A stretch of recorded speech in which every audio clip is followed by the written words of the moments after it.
Hi friends, இப்போ நம்ம மகாநதி பார்க்க போகிறோம். மகாநதியில் வந்துட்டு நம்ம விஜயும் காவேரியும் ரோட்லேயே நின்று ரொமான்ஸ் பண்ணுறாங்களே, இவங்களோட ரொமான்ஸுக்கு ஒரு அளவே இல்லாமல் போகுதே. ஆனாலும் பார்க்கறதுக்கு கண்குள்ளா காட்சியாக இருக்கே அப்படின்னு சொல்லிட்டு எல்லாரும் சேர்ந்து பார்த்துட்டு இருக்க அந்த டைம் பார்த்து இந்த பொண்ணு பொசுக்குன்னு நவுந்துருச்சு. என்னன்னு பார்த்தா ஃப்ளாஷ்பேக்கில் எல்லாம் ஞாபகம் தான். வெண்ணிலா ஞாபகம் வர எந்த பொண்ணு நவுந்தது.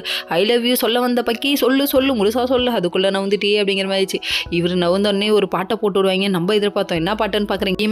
இமையே விலகும் இமையேன்னு சொல்லிட்டு பாட்டை போட்டு விட்ருவாங்க. நம்ம எதிர்பார்த்துட்டு இருந்தா அவங்க போட்டு இல்லை, சரி நம்ம போட்டு விடுவோம், நம்ம போட்டு விட்டாச்சு. இதுக்கப்புறம் வந்துட்டு என்னடா பண்ணுறதுன்னு தெரியாமல் இவங்க யோசிச்சுட்டு இருக்காங்க. அதுக்கப்புறம் வீட்டுக்கு வந்துட்டாங்க. அதுக்கப்புறம் உங்களை விட்டு பிரிஞ்சிடுவோன்னு பயமாக இருக்குன்னு பேசிட்டு இருக்க ஐ லவ் யூ சொல்லுன்னு சொல்கிறாங்க. சொல்லாமல் அந்த பொண்ணு கண்ணத்தில் மொத்தம் கொடுத்ததே நினச்சிட்டு இருக்காரு. இதை விட பெரிய கிஃப்ட் எனக்கு ஏதாவது இருக்க முடியுமா? நான் உனக்கு ஒரு கிஃப்ட் தரேன்னு இவர் முடிவு பண்ணிட்டாரு.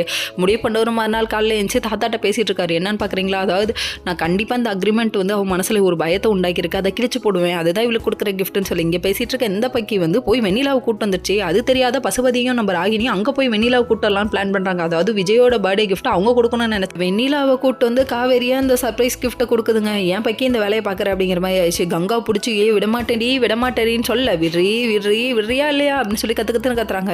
விடுக்கா நான் போய் காமிக்கிறேங்கிறாங்க. உன் வாழ்க்கையில் நீயே மண்ணாலே போட்டுக்காதான்னு சொன்னால் கேட்குது அந்த பொண்ணு. கேட்காம இவங்க ரெண்டு பேரும் வெளியிலே நின்று அடிச்சுக்கிறாங்க. இப்படியே பேசிகிட்டு இருந்தால் என்ன அர்த்தம்? யார் பெரியாலும் அடிச்சு காமிக்க விடாம கிளப்புங்கள் அப்படிங்கிற மாதிரி ஆயிடுச்சு. இவங்க ரெண்டு பேரும் இங்கே நின்று அடிச்சுக்கா, அவங்களுக்கு உடம்பு சரியில்லை, அவங்கள இழுக்காத ஏன் என்ன இவ்வளோ நாள் ஏதோ ஞாபகம் வரல, இப்போ மட்டும் விஜய்ங்கிறத ஞாபகம் வந்துச்சோ, அது ஏன் விஜய் என் வாயிலே கொமட்டில் குத்தனேன்னு வச்சுக்கோ, அவ்வளோதான் அப்படிங்கிற மாதிரி இருக்குது. ஆடியன்ஸுக்கெல்லாம் கஷ்டமாக இருக்கா இல்லையா? ஃபீலிங்ஸ் ஆகுதுப்பா. அவங்க ரெண்டு பேர் பிரிஞ்சு அவங்களுக்கு ஃபீலிங்ஸாக இருக்கோ இல்லையா? ஆடியன்ஸ்க்கு ஃபீலிங்ஸாக இருக்குது. இது புரியாதவங்க ஏன் அப்படி பண்ணுறீங்க அப்படிங்கிற மாதிரி இருக்குது. அதுக்கப்புறம் நம்ம காவேரி என்ன பண்ணுறாங்கன்னா முடியாதுக்கான்னு அக்கா கையை தட்டி விட்டு வாசல்கிட்ட இழுத்துட்டு வந்துட்டாங்க. அதோட முடிச்சிட்டாங்க. என்ன நடக்கும் பார்ப்போம். Okay friends.